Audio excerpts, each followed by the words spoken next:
Well, that was a beatdown in Bloomington, Illinois, Indiana, top 20 matchup. And the winner with the inside track to the college football playoffs. And it looks like Indiana might be going back if they can manage the rest of their schedule. It was all Indiana at a remarkable blowout, 63-10. Locked on Big Ten Live. Post-game reaction starts now.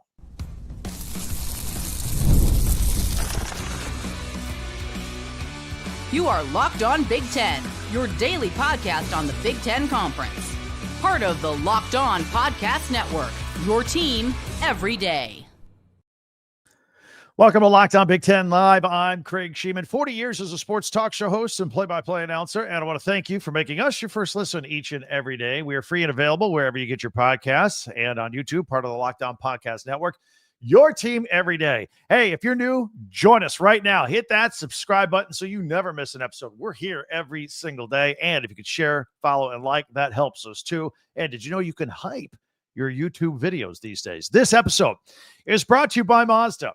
And just like there's more to every player, more dedication, more attention to detail, there's more to a Mazda vehicle. So stay tuned later in the episode for highlights of this week's Moving the Game Forward. Mazda, move and be moved. So, Indiana, impressive in every single way. Earlier today, we had Michigan at Nebraska. We went live after that one, too. We'll recap that plus all of the Big Ten. Washington just went final with a huge amount of points tonight as well. And we still have another Big Ten game getting ready to kick off. Plus, we'll have your live real-time comments right now. Hit me up. Real-time reaction on YouTube. We'll take care of all that, and we'll take our first peek ahead for Week 5 in just a little bit. But Illinois and Indiana, they traded punts starting early on. Each team got a sack. It looked like some pressure on each of the offensive lines, but that would be a theme that would continue throughout the rest of the day with Indiana. Then D'Angelo Pons got things going. He blocked an Illini punt, scooped it up, and scored from 11 yards out. Indiana was on top 7-0 right away. But Illinois answered right back. Luke Altmaier to Colin Dixon for 59 yards. By the way, D'Angelo Pond was the one that got toasted on that play. So we're all tied at 7 midway through the first quarter. It feels like this is going to be a shootout in front of a packed house in Bloomington. Indiana had the ball on 4th down. It was 4th and 1 on their own 49. And Kurt Cignetti was going to punt the ball away. Going to be conservative early on. And then there was a delay and time called. And all of a sudden, he used that time. He's like, you know what? Never mind. Punt team, get off the field. We're going to put the offense back on. And then Keelan Black gets the first down on a 2-yard run. Fernando Mendoza, who was phenomenal tonight, finds Omar Cooper for 39 yards, twisting and turning and fighting. And that was the same guy that had 10 catches, 207 yards, and 4 touchdowns last week. And then Mendoza found Omar Cooper for an 11-yard touchdown, capping off a 7-play, 75-yard drive. Again, remember, Indiana almost punted the ball away. They decided to keep it. They put the drive together, and they score, and they lead 14-7 at this point. Then Luke Altmaier had all sorts of problems as Indiana and their front 4 on defense were phenomenal. Tyreek Tucker got in there for a sack. Isaiah Jones came in for a sack, and Illinois has to punt. Then Indiana is at the 48-yard line. They don't do anything with it, a rare time. They ended up punting it. They bobbled the snap on the punt. It was almost blocked, but instead they get it Illinois all the way back to their 2-yard line. So everything's rolling Indiana's way this year, this series. And Illinois doesn't do anything deep in their own territory. They have to punt. And then Indiana gets a 26-yard pass from Mendoza to Roman Hemby to the Illinois 24. By the way, Hemby was great. He can catch, he can run, he does anything out of the backfield. Mendoza found Omar Cooper for 9 yards, making the catch. He was hit by Miles Scott, who got called for targeting. I thought he led with his shoulder, but it was up by the head, so they threw him out. He was the guy wearing the green dot, the communications to the sideline. So he's out of the game, and he's got to be suspended now for the first half next week, which I don't like that rule. But anyway, Indiana ends up scoring. It's 21-7 at this point, camping off. It was a beautiful back of the end zone throw to E.J. Williams. E.J. Williams is 6'3". He needed every inch of it. I thought Mendoza overthrew the ball. I thought it was headed to the goalpost, and somehow it came down to the back of the end zone for the touchdown, 21-7 at that point. Illinois gets the ball back. Altmaier in trouble again. He gets sacked. He's constantly under duress. Illinois has to punt. Indiana starts on their own 20-yard line, and Elijah Surratt makes a couple of catches, making some people miss. Some nifty RPOs with Roman Hemby. And Fernando Mendoza under pressure. He finds Riley Nowakowski, the Wisconsin transfer, for a 43-yard touchdown. We still got 6 minutes to go on the half, and Indiana's up 28-7 already. Absolutely incredible. Then Illinois gets the ball back. Same deal. Altmaier sacked again. They got a punt now for the 5th time already in the game. Indiana takes over at the 35. Mendoza, he finds Elijah Surratt for a 9-yard touchdown. Mendoza was 5 for 5 on this drive. 9 plays, 65 yards. It's now 35-7 with a minute to go. And just incredible. 35-10 was your halftime score as Illinois got in there. They had they got a 46-yard field goal at the end of the half by David Alano. We go into the second half, and it's really important for Illinois to build on the momentum, scoring at least a field goal there at the end of the half and try and get some going. But Indiana got the ball first. Roman Hemby with a run. Roman Hemby with a catch. 13 yards, 13 straight completions at this point for Mendoza. Keelan Black, a 40-yard run. Boom, breaks it, touchdown. Indiana just broke the spirit of Illinois right there. 42-10 early in the third, a 7-play, 75-yard drive. When Illinois gets the ball back, guess what happened? Say it with me now. Altmaier got sacked again. It's just put on repeat, rinse and repeat all night long. Mario Landino was in there in his face all night. They got a punt again. Get a nice punt return for the Hoosiers by Jonathan Brady. 27-yard return to midfield. There was a 5-yard penalty added to it. And then Mendoza finds Elijah Surratt for a 5-yard touchdown, capping off a 9-play, 44-yard drive. That's 2 weeks in a row that Mendoza has had 5 touchdown passes. Incredible. Indiana's up 49-10. And then the rain came down, just a downpour, making life miserable for Illinois from that point forward. Of course, they punt again. Then Mendoza, he leaves the game. At this point, he leaves having completed 17 straight passes, 21 of 23, 267 yards, and 5 touchdowns with no picks. His brother, Alberto Mendoza, who was already there before Fernando transferred in, the backup, he comes in. Kobe Martin with a 31-yard touchdown run, the freshman out of Fishers, Indiana, to make it 56-10. Still got 14 minutes to go. When Illinois gets the ball back, again, Luke Altmaier gets sacked for the 8th time of the night. Then Kobe Martin with another touchdown, an 8-yarder to make it 63-10, capping off an 8-play, 67-yard drive. Indiana had all their backups in the fourth quarter.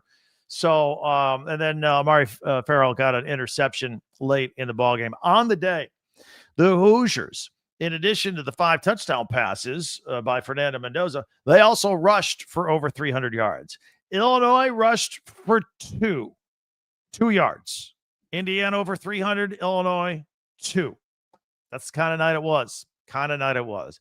Hoosier fans, I want to hear from you. By the way, we're going to talk all Big Ten here as we are live. If you are brand new, we're here every day, Locked On Big Ten, all 18 teams with news, analysis, opinions every single day. And then we go live after the big games on the weekend. Now, this weekend, I couldn't decide which game to go live after. So I went live earlier after the Michigan win at Nebraska, which we'll talk about in a minute. And then we went live after this one. So let's have some fun. It's a doubleheader. Be sure to hit that subscribe button right now and share, follow, and like Locked On Big Ten so you never miss an episode. And that helps us out when you share, follow, and like as well. And don't forget, we have an audio version if that's what you prefer, Apple, Spotify, in addition to the video here on YouTube, just to let you know that that is out there. As I said, Michigan had a really big day. Nebraska, that was a good game. That was a good on both sides. That was a good game. Washington just had a pile of points in the Apple Cup. We'll talk about that. We'll run down the entire Big Ten, all that coming up. And then we'll get to your comments, your live comments trickling in as we speak. All that coming up in a minute right here on Locked On Big Ten Live. This is the Mazda's Moving the Game Forward presentation, brought to you by those who believe it's not just about playing the game, it's about redefining it. Because these moments do more than win. They push what's possible. They remind us to go that extra yard, shift into that extra gear, and keep moving the game forward. That's exactly what happened tonight with Indiana and Fernando Mendoza with his 5 touchdown passes and his 17 straight completions. He keeps the game moving forward for the Hoosiers, just like Mazda. When you follow what moves you, the unexpected is only the beginning. And just like there's more to every highlight, there's more to a Mazda vehicle. Mazda, move and be moved. Let me tell you about Wayfair. You know, the weather's cooling down, fall weather, all the holidays, all that kind of stuff. You like to decorate the house. There's no better place to make your house more cozy or cozify the house than with Wayfair. We shop there all the time. Get that perfect accent for a room, furniture, pieces of anything that decorates. And I like the outside stuff, outdoor stuff, the fire pits and all that kind of stuff. Wayfair has everything you need to set the mood for the season, whether it's comfy recliners, warm bedding, autumn decor, even an espresso machine to make your favorite latte at home. You can check that out. It's just the perfect way to set up your home for the fall season or any holiday season. Cozify the space in your house. Wayfair's curated collection, easy and affordable fall updates from comfy recliners to cozy bedding. That's Wayfair, Wayfair.com, Wayfair.com. Wayfair, every style, every single home.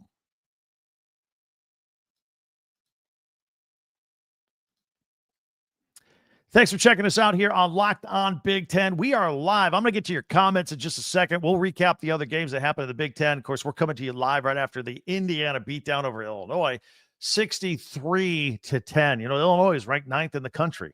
Indiana came in 19th. Where are they going to be ranked, right? We got to think about that moving forward. Hey, subscribe if you haven't. While you're just sitting here watching, hit that subscribe button, share, follow, and like. We also have a website. TalkBig10.com, number 10. We put all of our podcasts there. After this, you go back, see what you missed this week. Multiple podcasts every single day. Plus, we have a link for you to buy your favorite school merchandise. You want some shirts, t-shirts, hats, all that stuff from your favorite Big Ten team. It's right there next to our podcast for your convenience. Again, that is a TalkBig10.com. So elsewhere around the Big Ten, we mentioned the Michigan game. They beat Nebraska 30-27. Nebraska, this was a benchmark game for them, just like Michigan, to kind of see where everybody was. And Nebraska has now lost 28 straight games to top 25 ranked teams. And again, another one-score loss. What's the saying at Nebraska? We almost always almost win or something like that. It's crazy. Michigan had 3 huge long runs in this game throughout the game that made all the difference. Justice Haynes was incredible, 149 yards on the ground, including a 75-yard touchdown. That's a second 75-yard touchdown of the season. Remember, he did that against Oklahoma as well. This game was tied at 17, though, at the half. Bill Raiola hit Ja'Cory Barney Jr. on a Hail Mary for 52 yards at the end of the half. Weird clock management at the end of this one. It seemed like Matt Rule wanted to go for it. It seemed like Dana Holgorsen, the offensive coordinator, was like, let's just burn the clock. We're good. Let's keep it conservative. And then once they ended up scoring, you could say in retrospect that Michigan should have called a timeout and forced Nebraska's hand, and they might have ended up punting, actually, at one point. So a lot of question marks about that. A lot of people have been commenting about that as well. Elsewhere on this in this game, Jordan Marshall scored on a long 54-yard run. He had 80 yards on the day. Bryce Underwood, he didn't run much in the first half. He did when he needed to, and it was a big factor late in the game to just burn clock and get first downs. But he had a 37-yard touchdown in this game on the ground as well. Modest through the air, 105 yards through the air, 61 on the ground. Michigan defense had 7 sacks, 9 tackles for loss. Cole Sullivan had an interception. Good to see defensive back Rod Moore back on the field after, 19 months of rehab. Injured his knee. The last game he ever played in was Michigan's national championship game against Washington 2 seasons ago. So it was good to see that. Dylan Raiola on the other side, pretty good. 30 of 41, 308 yards, 3 touchdowns, 1 interception. He was under duress all day, and given that, I thought he performed pretty good. Jacoby Barney Jr., 6 catches, 120 yards, and 2 touchdowns. Maryland went into Camp Randall and beat Wisconsin 27-10. Wisconsin fans, I want to hear from you. There were fire Fickle chants. Luke Fickle. Camp Randall was quiet. That's one of the loudest stadiums in America. They were down 20-0 at the half. Meanwhile, Maryland's true freshman quarterback, Malik Washington, who I think is every bit as good as Bryce Underwood. This is going to be fun to watch these guys competing and maybe getting Big Ten Freshman of the Week awards. Malik's got 2. Bryce has 1 already.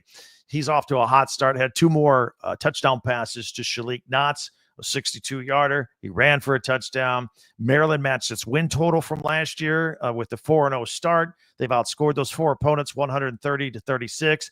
Octavian Smith had 6 catches for 113 yards. Jalen Husky had a 46-yard interception, which set up a score. I think Maryland has like 8 interceptions already this year. They had 6 sacks. They blocked a field goal. They blocked a punt.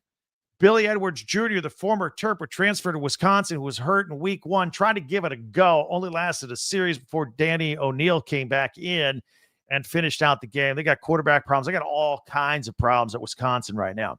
Oregon played tonight. They played Oregon State. They beat them 41-7. Both teams traded touchdowns early on, kind of a slowish start again for Oregon, like Northwestern, kind of slow at first, and then they really took off. I mean, 41-7, you can't complain about too much. Dante Moore, 305 yards, a career high 4 touchdown passes to 4 different receivers, I might add, and no sacks or interceptions, though, for the Oregon defense. Meanwhile, Notre Dame beat Purdue 56-30. This game was delayed for a long time midway through. Purdue kind of hung for a little while, and then it became Notre Dame was scoring touchdowns. Purdue was scoring field goals, and I think that was ultimately the difference in this one. Notre Dame ran for 254 yards and then passed for 281. By the way, I'm going to tell you this right now. I was very annoyed to turn on the Indiana game, and I still got Notre Dame and Purdue because they're 2 hours behind schedule because of the rain delay, and it was a blowout. And then they finally, Indiana started on Peacock and then switches to NBC. Come on. Notre Dame's not that fancy anymore, guys. It's time to move on. It's time to move on to NBC. Forget it. Meanwhile, tonight, Washington in the Apple Cup, the 117th Apple Cup. They just beat Washington State 59-24. Damon Williams hooking up with Denzel Boston for a 29-yarder to make it 7-0. Damon Williams also scored on a 23-yard touchdown to make it 14-0. Jonah Coleman scores from 12 yards to make 21-7. And they traded field goals and they traded touchdowns. And Jonah Coleman had a 2-yard touchdown to make it 31-17. Damon Williams Jr. had a touchdown pass to Boston again to make it 38-24. Alex McLaughlin had a 47-yard pick 6 to make it 45-24. Damon Williams found Jonah Coleman for a passing touchdown, 9 yards out, 52-24. And then to Amari Evans for a 58-yarder to make it 59-24. Damon Williams Jr., who I've told you on this podcast numerous times, is going to be the breakout quarterback of the year in the Big Ten. And Jonah Coleman, I did a podcast just in the middle of the week about 2 weeks ago, just snuck it in there about Jonah Coleman being a serious Heisman candidate. In week 1, he rushed for 177 yards. In week 2, he had 5 touchdowns on 15 touches. He was incredible again today. 59 yards rushing with 2 touchdowns, but also 104 yards receiving and a touchdown. Denzel Boston, 107 yards and 2 touchdowns as well. Huskies fan, hit me up on that. And then, of course, on Friday, we had a scoring shootout between Iowa and Ruckers. Who knew? I did. I told you to take the over on Friday's Pigskin Picks. It's hard to take over in Iowa games, but Ruckers has been scoring a lot. And Iowa kind of figured themselves out offensively. 38-28 over Ruckers. Mark Gronowski had his best passing day for 186 yards. He didn't score a touchdown, though. Iowa did rush for 160 yards, but it was Caden Weegan who had the 100-yard kickoff return to start the game and get things rolling. He had another 43-yard punt return at the half. Jackson Rexroth had an interception in that game. On the other side, Rutgers, Ethan Kaliak-Manis did throw for 330 yards, but no touchdowns and an interception. And Ian Strong had 8 catches for 151. And as we speak right now, because we are live here on a Saturday night, we got the great mascot game, the Spartans and the Trojans, Michigan State at USC. for your late college football. Let's get to some of your comments here and get your thoughts on this game with the Indiana Hoosiers and get caught up with all that. Let's see. Don checking in. Illinois was nothing to Indiana. NSPR8 says, great win for the Hoosiers. Jason Griggs, well, Indiana just keeps on rolling. Jacob with the Hoosiers. I like that. Also, the Wavester checking in on the Huskies. Good job tonight. Woof, woof with the dogs. They did well tonight. Tyler throwing in an OH, wanting an eye. You guys were on a bye this week. No Ohio State today. They got a big game at Washington next week. We'll be all over that coverage throughout the week as well. Let's see here. Here's somebody doubting how good Oregon really is. Well, we'll see. I think they'll be pretty good. James says IU is going to be a problem again. And Mr. Bucknut says he hopes Indiana beats Oregon. Here's Indiana. The next two games, they're at Iowa. That's a tough place to play. Then they got a bye week, and then they go out to Autzen Stadium, Indiana, Oregon. That could be a sneaky, awesomely important game coming up. Well, it is. It actually is. More Ducks. People very excited. Go Ducks. Check it out. And let's see. Somebody else saying that. Oh, see, now we got some Ohio State people saying that Oregon can't win a big game. We got a little back and forth there. That's not good. Not true. James checking in. Nebraska fans need to reach out to Illinois fans for moral support and help because of this beatdown from Indiana. And he closes it with a go Hoosiers. Also says facing Indiana, be afraid, be very afraid. And more of the same. I appreciate all the texts here today as well. Let's see. Don says, I vote for Illinois going to either the ACC or the Big 12. Look, Illinois has looked really, really good so far this year. Just tonight, the wheels fell off and Indiana was ready. They were absolutely ready for this one.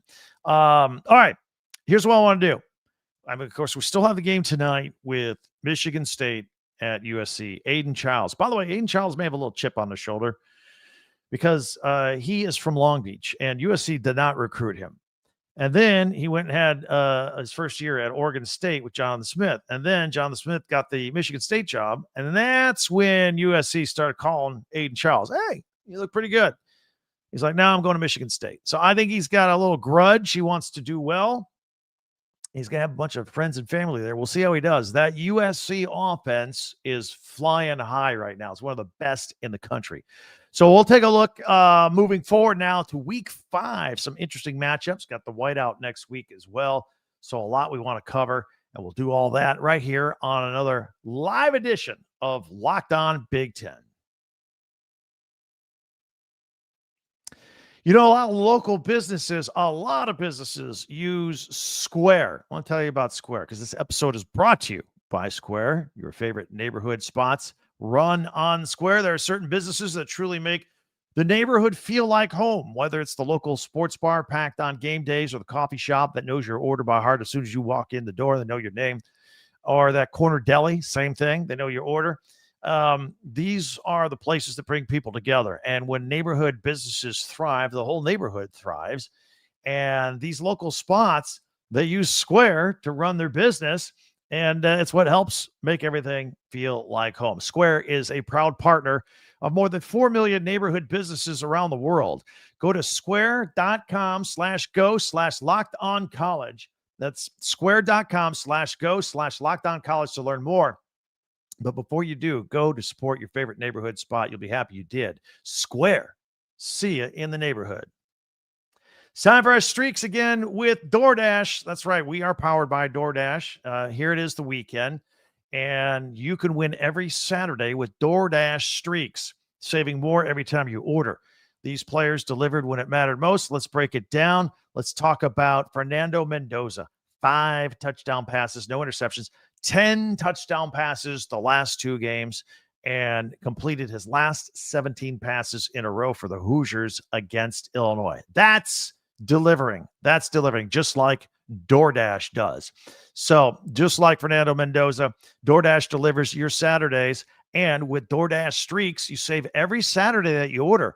Stack it up all season long. You can save up to $250, including $100 in DoorDash credits. Order this Saturday, every Saturday. Keep the streak alive. Fuel your game day only with DoorDash. Terms apply. Promo good through November 18th.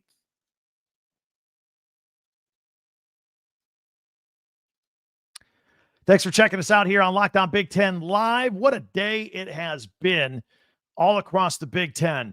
And I already can't wait until next Saturday. It's going to be great. Keep in mind, between now and next Saturday, we do multiple podcasts every day. We cover all 18 teams. We do Big Ten news, analysis of that news, and then we are not afraid to give our opinion of that news. And we have audio and video. We're on YouTube with the video and that very audio. You can hear just the audio if that's what you prefer on Spotify or Apple or wherever you get your podcasts. So we're there for you every single day. Here's another thing. If you're tuned in here right now, I can guarantee you're a Big Ten fan. So that means you know other Big Ten people, friends, family, former roommates, whatever the case may be. Let them know we're out here. In fact, hit that little share button and share this video. Say, hey, these guys are here every day talking Big Ten. A lot of people don't know we're out here, even though we get thousands of new subscribers every single month. Let them know. That would be a big favor to us. We really appreciate that. So if you haven't, hit that subscribe button, share, follow, and like, and spread the word. That way you'll never miss a single episode. So a quick look at week 5. Number 1, Ohio State, coming up a bye week. They're going to go out to Washington. I think this is a very, very interesting game. That's at 3:30 Eastern, 12:30 Pacific on CBS. USC is at Illinois. USC flying high, playing as we speak against Michigan State, taking on an Illinois team that just had it handed to them. How are they going to bounce back? How are they going to react? That's what we want to see.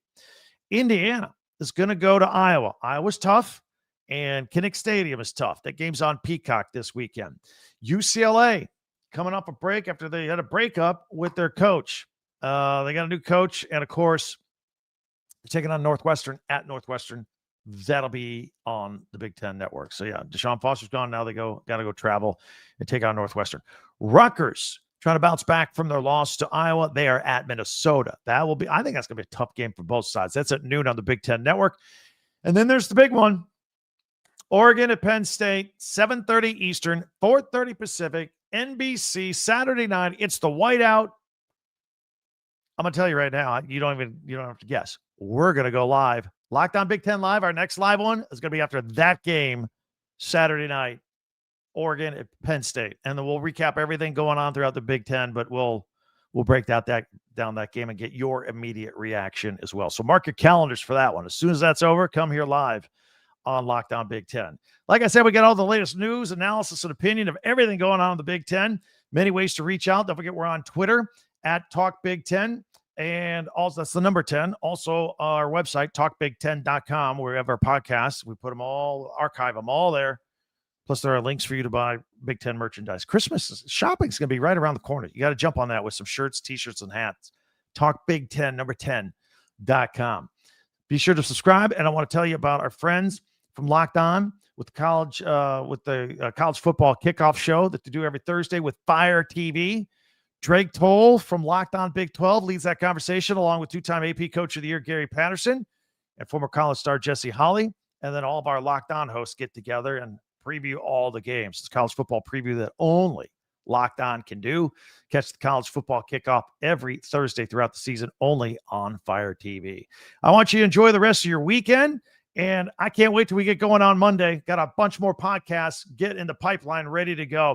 We'll be doing all that. So check that out on Monday. Thank you for your time here today. Tell your friends about us for another live edition, immediate post-game reaction here on Locked On Big Ten. I'm Craig Sheeman. We'll talk to you next time.